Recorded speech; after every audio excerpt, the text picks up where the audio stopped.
Good afternoon, everyone. Thank you for coming. My name is Patrick Brady. I am the fire chief for the City of Lockport Fire Department. I'm just going to give a brief update as to where we stand on the fire that's currently burning on 490 Ohio Street. As I've said in the past, this fire is still contained but not under control. We have not declared it under control yet. Due to the type of material that's burning, it's very labor intensive for us to extinguish it. So the men that are currently out there working are working very hard to get us to the point of declaring it under control. We expect to do that sometime this afternoon if everything goes as planned. Currently my department is there. I also have 5 other neighboring departments assisting us at this time. A little background: in the course of this fire, we've had over 40 fire agencies assist us from 3 counties. My thanks goes out to each and every one of those fire companies, to each and every one of the individuals that came to assist us. Definitely goes out to the public for their support. It's unbelievable the amount of support the public has shown to my department and those people working out there.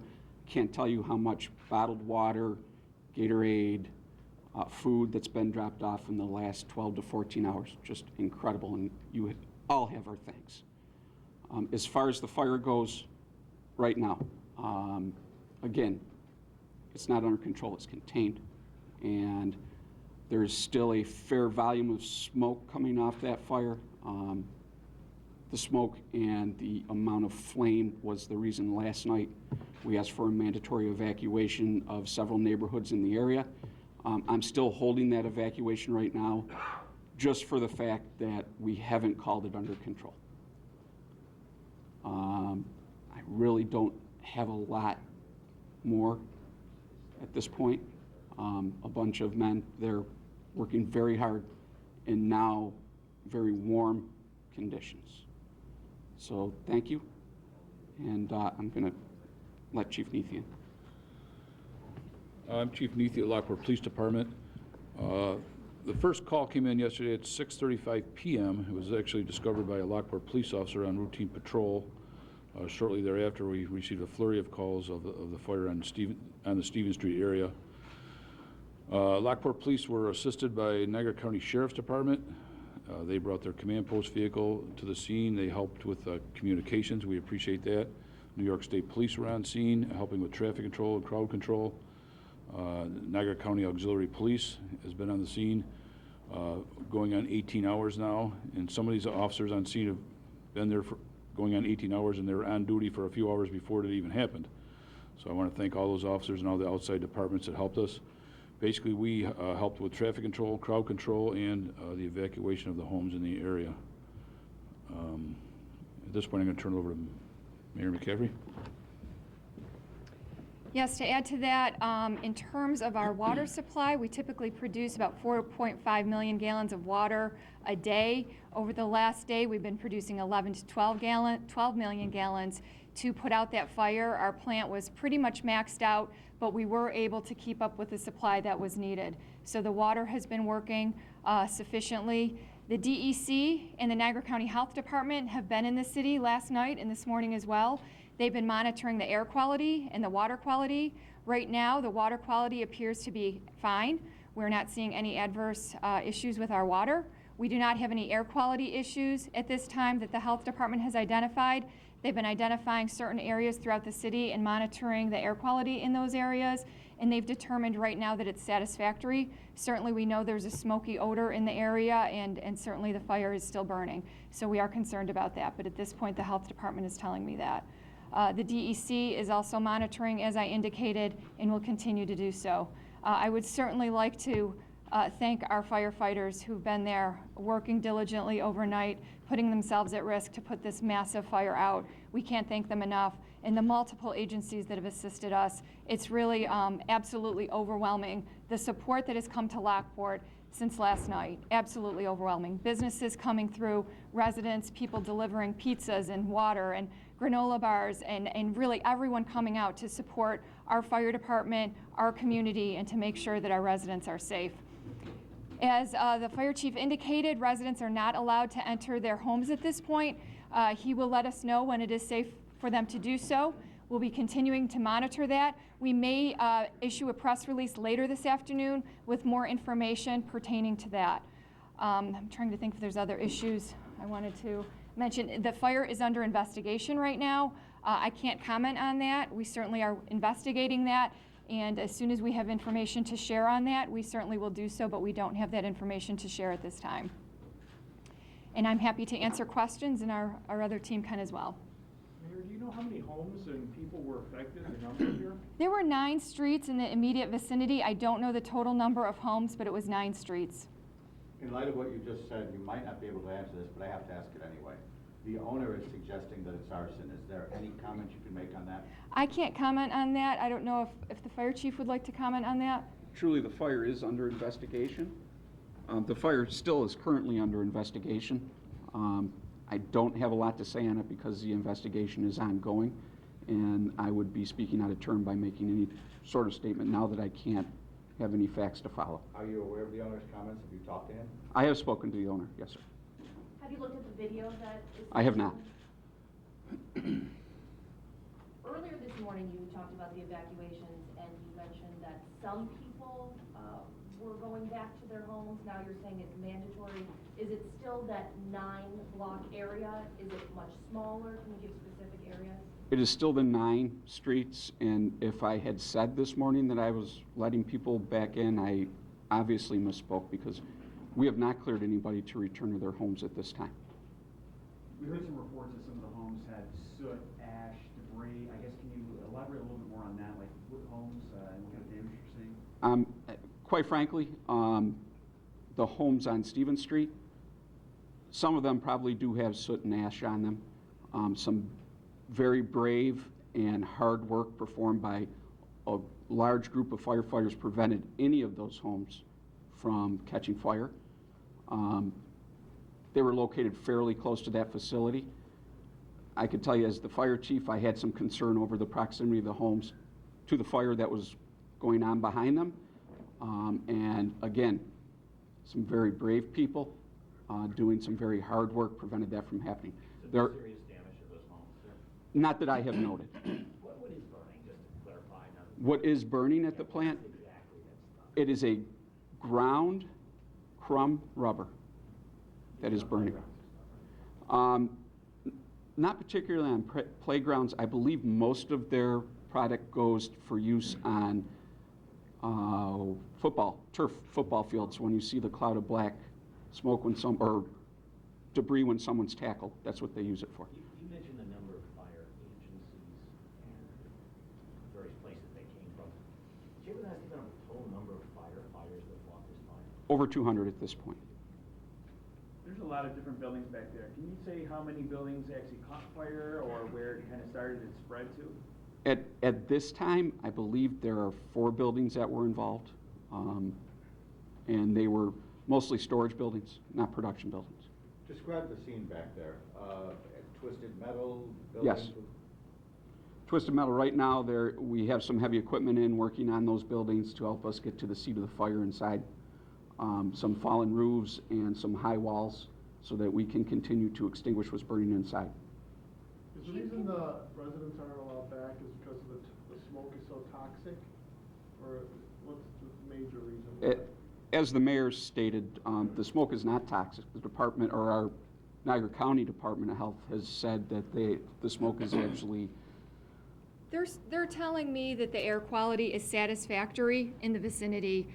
Certainly right on top of the fire, it's smoky, as you would expect. But in the surrounding neighborhood, they're saying that the air quality is satisfactory. They will continue to monitor that for us. There's a helicopter hovering over there, which is before we started our... Yes.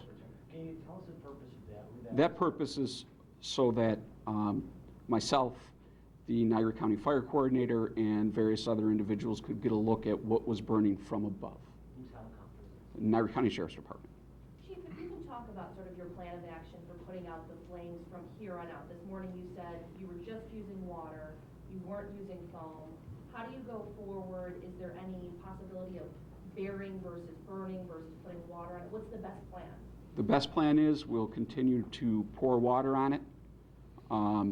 And for what we can't, or what we can get to, that is a particulate rubber type of product, we're going to have to bring in some heavy equipment to spread it so that we can extinguish it.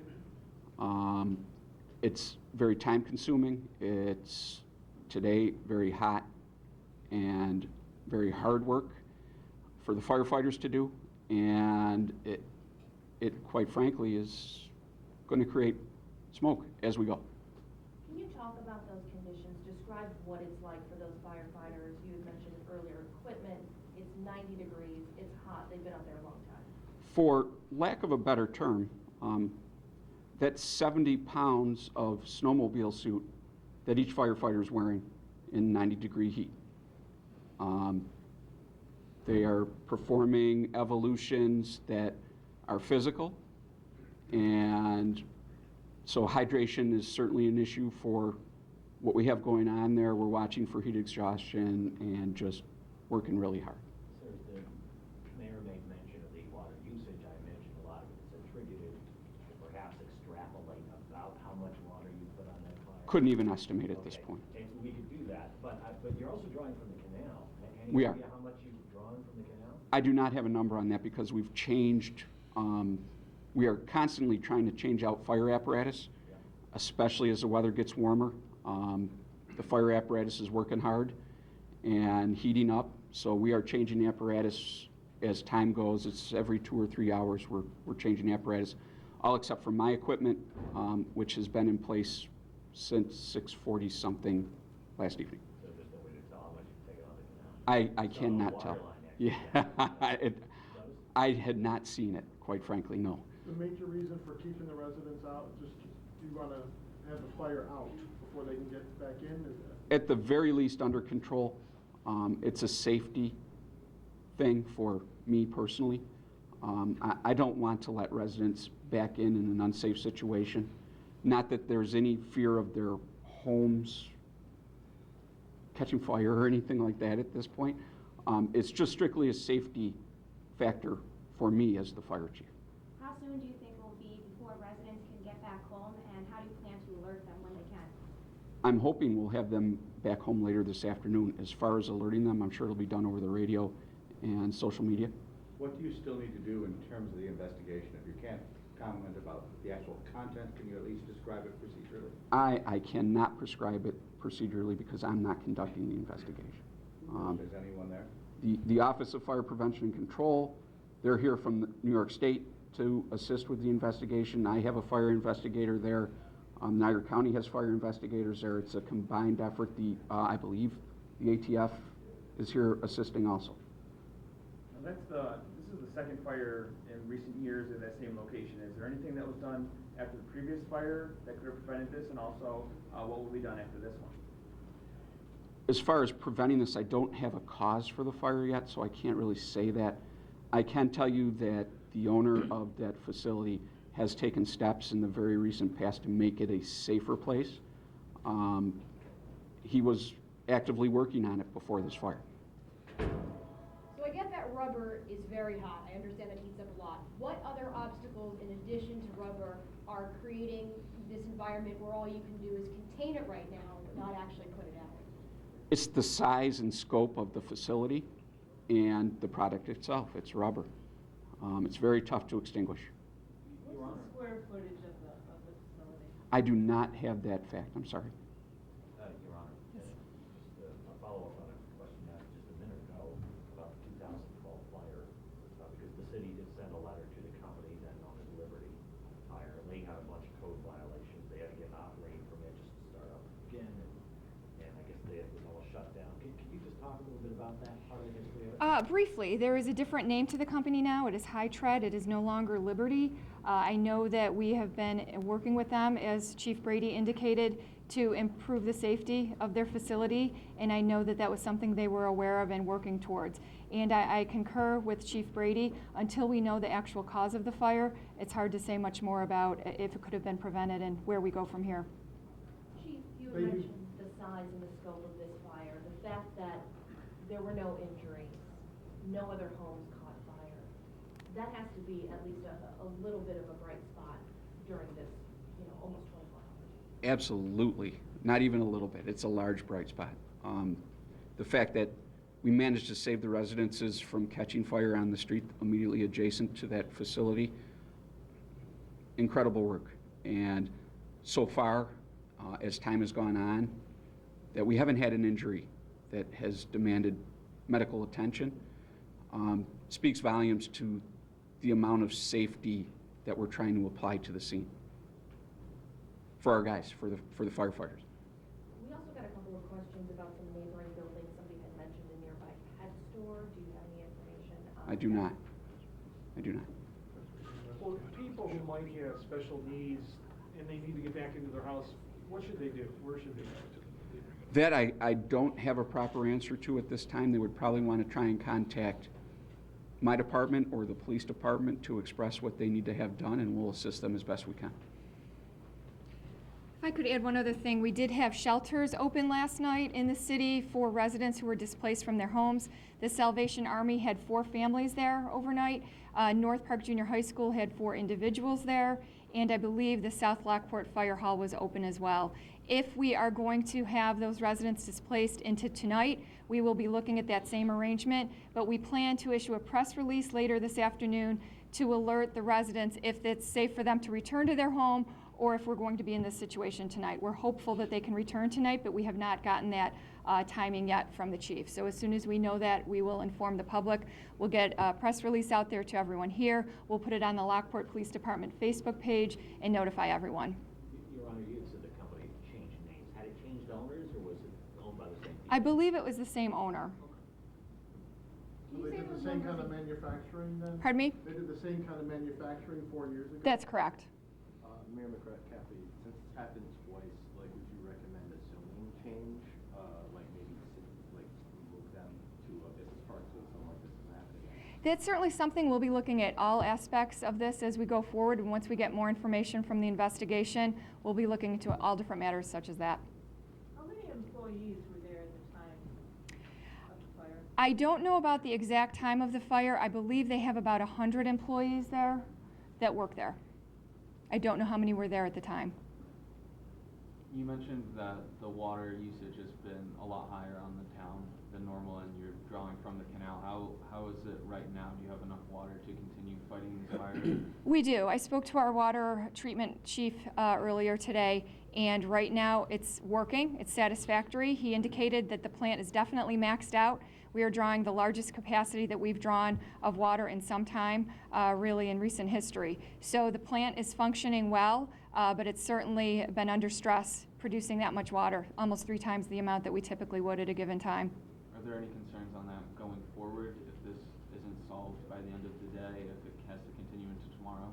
If there's any difficulty with our water supply and our water production, we do have the ability to convert to the county water, in which we can turn a valve and access county water. That's our backup water supply. So if our supply is not sufficient, we would consider doing that. We've discussed that. It has not been necessary at this point, but if it is in the future, we'll consider that. And residence pressure is okay now? We believe so. As far as we know. We have not heard that it's not. We believe water pressure is sufficient right now. Did the current drought conditions fuel the fire? I can't say that. I don't know if you can, Chief. I would say no, the drought conditions did not fuel the fire. They may have contributed slightly, like right now, just because of the weather today. It was certainly warm last night, but cooler than it is right now. But I don't think the conditions of the drought really contributed to the fire. Detective, do you want to add anything? Has the plant called in any fires since 2012? I'm not sure if they have, not that it comes to mind anyhow. I'm fairly certain we were probably there to investigate the odor of smoke or something along those lines, but I don't recall an actual report of fire at that facility since the last one. Chief, you had mentioned that, usually once a year you try to go in with your crews to get a feel for the building, the property, and other businesses. Again, how did that help you with your efforts last night into this It helps greatly in knowing the layout or design of the buildings we're dealing with, often where electricity is inside the plant, hydrants inside the plant, things like that, that we pay strict attention to in the course of our work. It's greatly beneficial for our guys to come through and take a look. And I apologize if you mentioned this already, but do you happen to know how much material, pounds, yards, feet, was in there? I do not. It was a large volume, very large volume of finished material. Was it just the finished material, or did you have actual tires themselves on fire? I believe we had a couple trailers that had tires in them that were burning, but most of it was finished material. Reports of explosions, were there propane tanks or hot lifts, anything? There may have been some propane tanks in one of the buildings that was used as a vehicle repair shop, and due to the nature of their product, they create dust, and at high temperatures, dust will explode. So we may have had some dust explosions in a couple of those buildings. I can't confirm that. I'm just going by what I heard while operating at the scene. Is there a rough estimate of monetary damages in the place? Not at this time. Mayor, is there anything else the residents can do to help and assist the city with the current situation? The only thing the residents can do right now is to heed Chief Brady's warning to stay away from that vicinity. We have a lot of trucks in the area, certainly fire hoses, emergency equipment, and a lot of work being done. So it's just for us to facilitate the quick putting out of this fire, we need people to stay away and to listen to Chief Brady's advice right now, which is to heed the warning that the evacuation is still in place. As soon as that is lifted, we will notify the public. I do have one other thing I'd like to add. With me today is Detective Todd Janay from the City of Lockport Police Department. He has one brief statement to make with which we are not answering any questions, but just one brief statement. Thank you. You're welcome.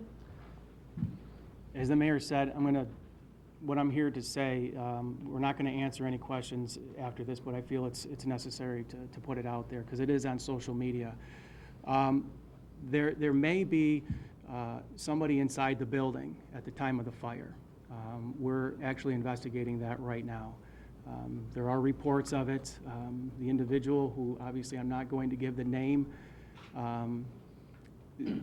there has been speculation that this individual is in the building, and he has not been heard from since. So again, we're looking into that right now, and as we get further into our investigation or confirm that, that also will be in the press release that the mayor will send out. Thank you. Could you just spell your name for us? Sure. Chenez. Thank you. You're welcome. And I'm sorry, your title and your first name? Detective Lieutenant, and the first name is Todd, Todd. Can you spell your last name one more time? Chenez. You're welcome. That concludes our press conference. We will most likely be issuing a press release later today with further updates as they are available. Thank you.